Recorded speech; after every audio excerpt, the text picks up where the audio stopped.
कवि ने इस कविता में बहुत ही स्ट्रेंज, बहुत ही अजीबो-गरीब और मज़ाकिया टाइप के, फ़नी टाइप के क्वेश्चंस पूछे हैं जिनका कोई भी आंसर नहीं है। कवि यह जानते हुए भी सवाल पूछते हैं कि इन सवालों का कोई जवाब नहीं है। ओके।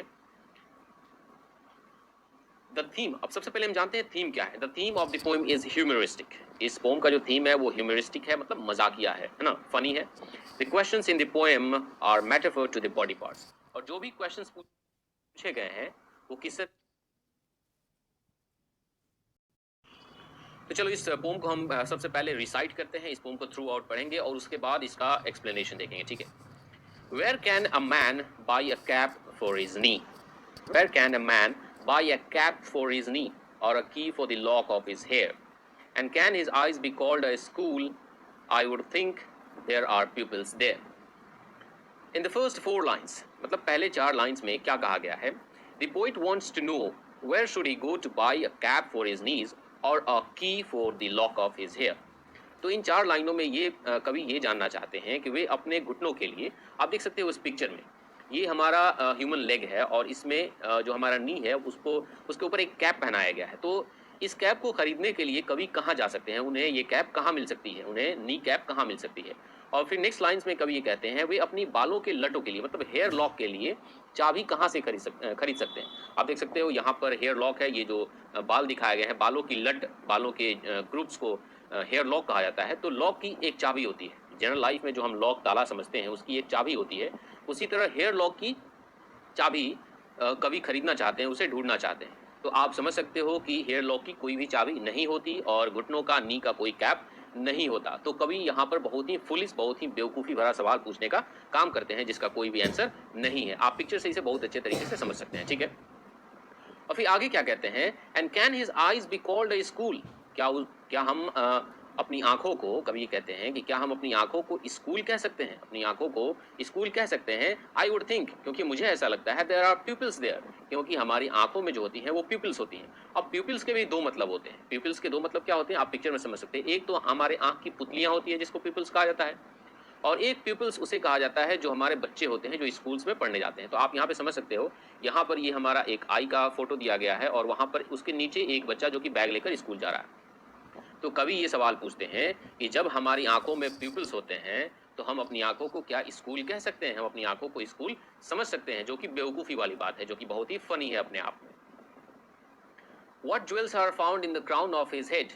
अब देखो, what jewels मतलब किस तरह का ज्वेल्स, मतलब किस तरह के स्टोन्स, किस तरह के हीरे जवाहरात मिल सकते हैं जो कि उसके हेड पे जो क्राउन है उसमें। आप देख सकते हो यहाँ पर एक लड़की है जिसके बाल जो है ना कर्ली हैं और उस पे क्राउन बने हुए हैं। तो इस क्राउन में किस तरह के जवाहरात जड़े हुए हैं, किस तरह के हीरे मोती लगाए गए हैं ना। जैसे कि एक राजा महाराजा के जो क्राउन्स होते हैं उसमें हीरे जवाहरात जड़े हुए होते हैं। तो किस तरह के ज्वेल्स इसमें है, कवि ये जानना चाहते हैं।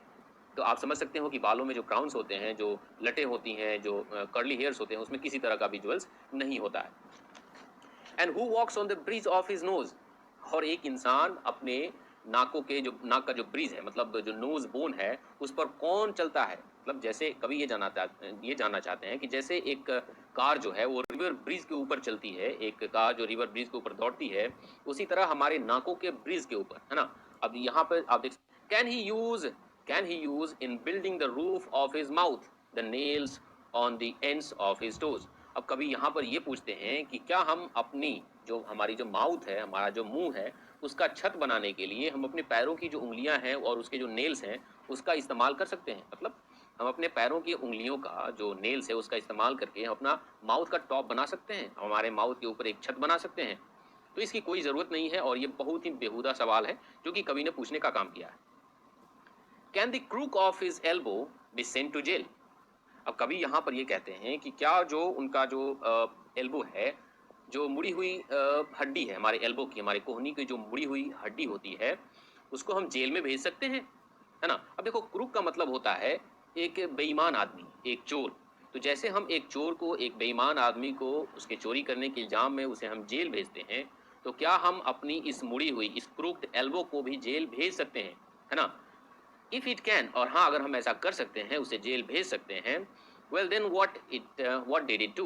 तो फिर कभी ये भी जानना चाहते हैं कि फिर उस मुड़ी हुई हड्डी की गलती क्या है, उसने क्या गलती किया है जो आप उसे जेल भेज रहे हो। And how does he sharpen his shoulder blades. और फिर कभी आगे ये पूछते हैं कि वे अपने शोल्डर ब्लेड्स को शार्पन कैसे करेंगे, उसे तेज कैसे करेंगे, है ना। आप देख सकते हो यहाँ पर जो आदमी है, इसका ये वाला जो पार्ट है, ये वाला पार्ट मतलब हमारे शोल्डर में जो पीछे वाला पार्ट होता है जिसमें दो चौड़े चौड़े जो बोन्स होते हैं उन्हीं को हम शोल्डर ब्लेड्स कहते हैं। तो कभी ये कहते हैं कि हम अपने शोल्डर ब्लेड्स को कैसे पैना कर सकते हैं, उसे शार्पन कैसे कर सकते हैं, जैसे कि हम एक चाकू को, एक छुरी को शार्प करने की कोशिश करते हैं। I'll be hanged if I know, do you? कि मैं ये तो जानकर ही मर जाऊंगा कि उसे कैसे शार्पन करते हैं। क्या तुम जानते हो, क्या तुम बता सकते हो कि उसे शार्पन कैसे किया जाता है? Can he sit in the shade of the palm of his hand? अब कवि यहाँ पर कहते हैं कि क्या वह अपनी हथेली की छाया में बैठ सकते हैं। अब देखो, एक पाम का मतलब हथेली होता है और एक पाम ट्री होता है, ताड़ का पेड़ होता है। तो ताड़ के पेड़ की छाया को अपने हथेली की छाया से मेटाफर दिया गया है, कंपेयर किया गया है।